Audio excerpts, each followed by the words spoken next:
الحمد للہ رب العالمین وبہ استعین واشہد ان لا الہ الا اللہ وحدہ لا شریک لہ واشہد ان محمدا عبدہ ورسولہ اما بعد۔ گرامی قدر مشاہدین،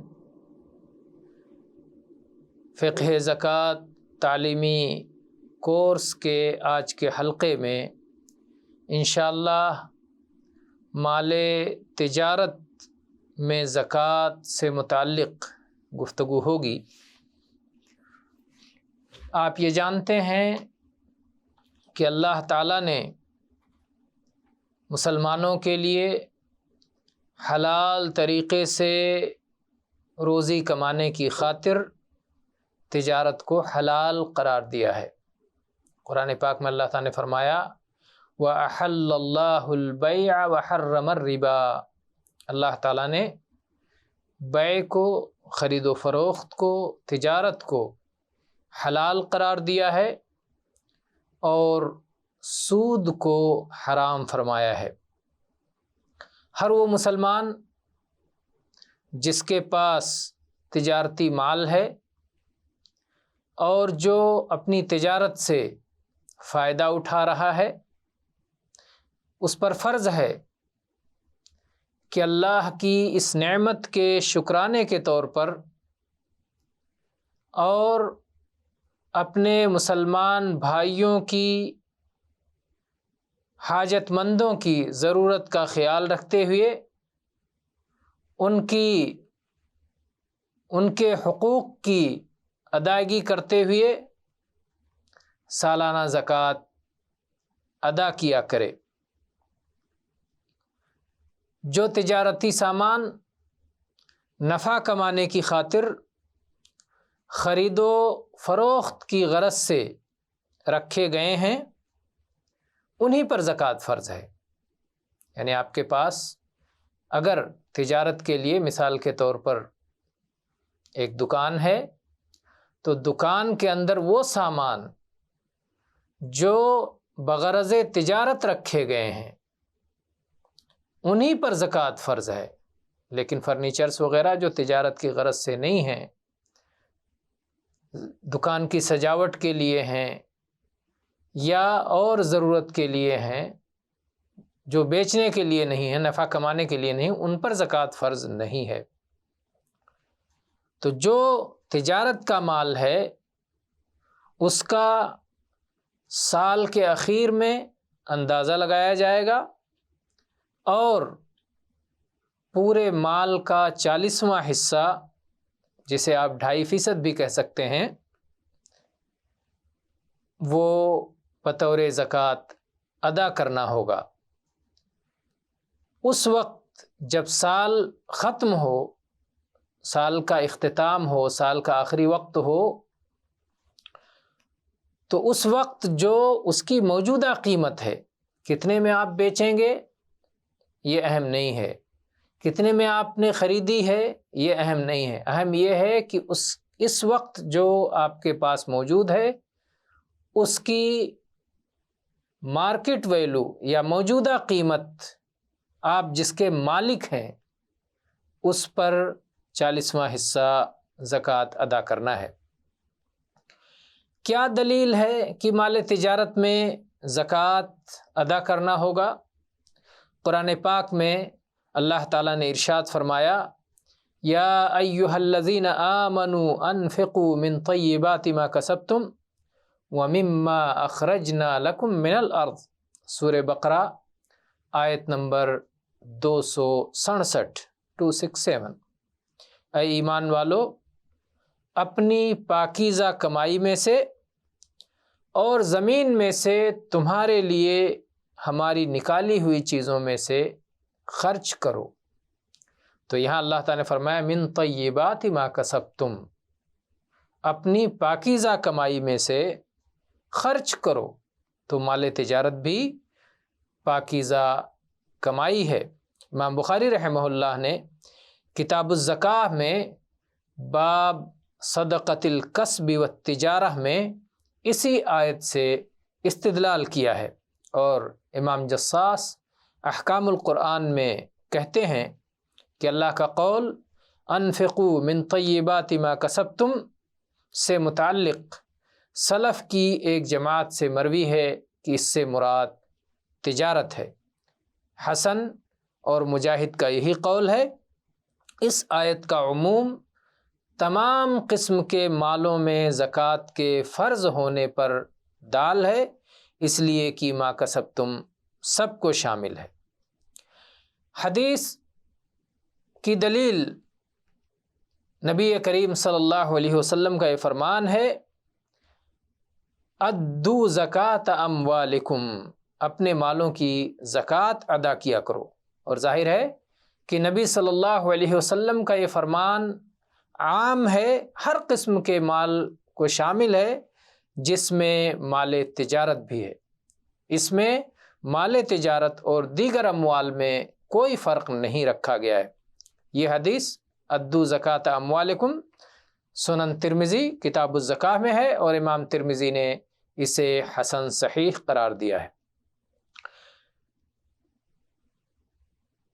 اسی طرح سے مال تجارت میں زکوٰۃ کی فرضیت پر امام ابو عبید رحمہ اللہ نے کتاب الاموال میں صحابہ و تابعین اور سلف صالحین کا اجماع نقل کیا ہے۔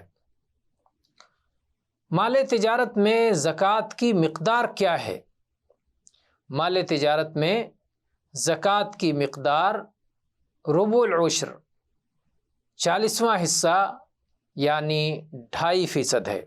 مثال کے طور پر اگر ایک شخص کے پاس 1,00,000 روپے کی قیمت کے تجارتی سامان ہیں تو اس کا 2.5% یا اس کا 40واں حصہ آپ 1,00,000 کو 40 سے تقسیم کریں گے تو 2,500 نتیجہ ہوگا، اور یہی اس پر بطور زکوٰۃ فرض ہے۔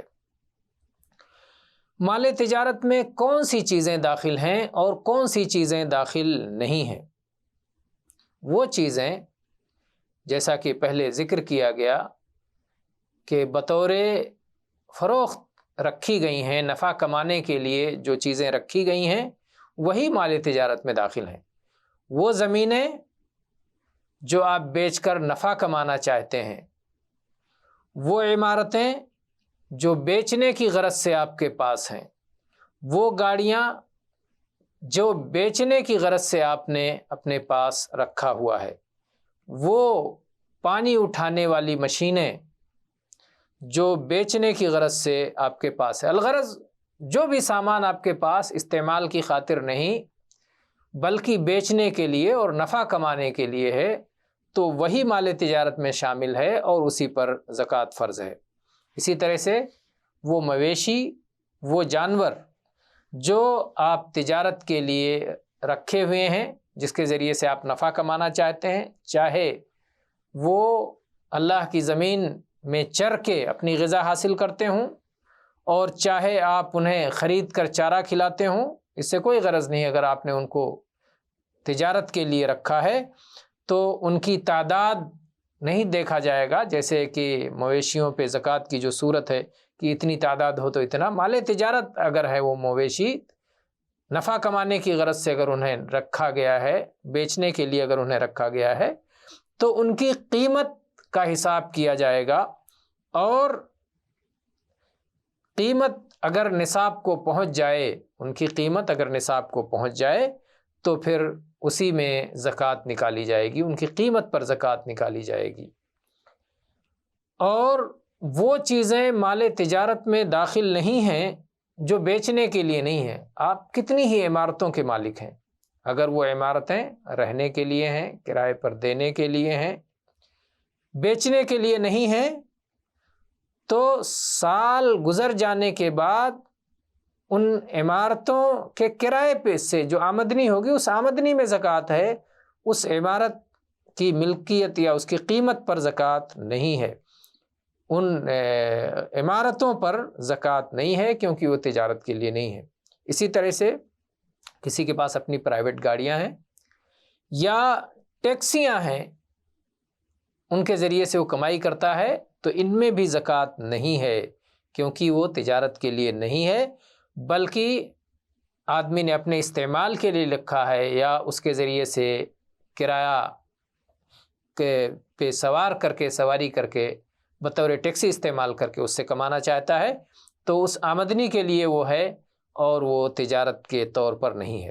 اسی طرح سے وہ سامان، وہ مشینیں جو دکان اور کارخانے میں خرید و فروخت کے لیے نہیں ہوتی بلکہ ثابت مال ہوتی ہیں، پڑی رہتی ہیں دکان میں، مستقل موجود رہتی ہیں، رکھی رہتی ہیں، وہ بیچنے کے لیے نہیں ہوتی ہیں، ان پر بھی زکوٰۃ نہیں ہے۔ آپ کے پاس فیکٹری ہے، کارخانہ ہے، اس میں جو آلات، جو مشینیں، جو کاریگری کے سامان ہیں ان کے اوپر زکوٰۃ نہیں ہے۔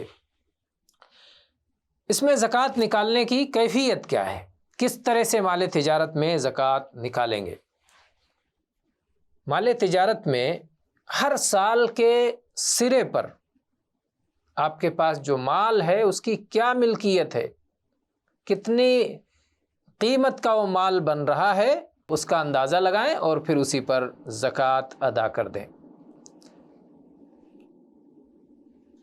آپ اس میں یہ نہیں دیکھیں گے کہ آپ نے 10 دن پہلے کوئی سامان خریدا ہے، 15 دن پہلے کوئی سامان خریدا ہے تو اس پہ زکوٰۃ نہیں ہے، نہیں، سال کا ایک دن متعین رکھیں زکوٰۃ ادا کرنے کے لیے۔